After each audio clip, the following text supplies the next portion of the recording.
पूर्ण शॉवरचं पाणी पडत असतं डोक्यावर वरनं, त्याचे एक विशिष्ट आवाज येत असतो. शॉवर जेव्हा फ्लो होतो तेव्हा होतो पण आवाज एक वेगळा येतो. प्रत्येक शॉवरचा काहीतरी एक आवाज वेगळा असतो. तर त्या आवाजामध्ये आपलं राम बसवावं. नाम बसवताना पाहिजे. तुम्ही कसं पहिल्यांदा नाम गोड करायचं. ओम नमः शिवाय तरणोपाय तारक मंत्र गुरुचा. ओम नमः शिवाय तरणोपाय तारक मंत्र गुरुचा.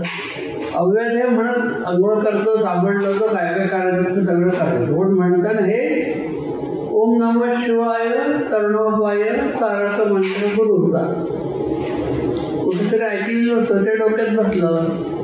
जे ओम नमः शिवाय हा जो माझा गुरुमंत्र आहे तो जोरून गेलेला, तो म्हणला गेला का नाही? आंघोळ करायच्या काळामध्ये किती वेळा म्हणला गेला असेल? कमीत कमी 300-400 वेळा तरी म्हणला गेला असेल. जप झाला का नाही? पण आंघोळीला हाताचा दाबला गेला, तो सत्कारणी लागला का नाही?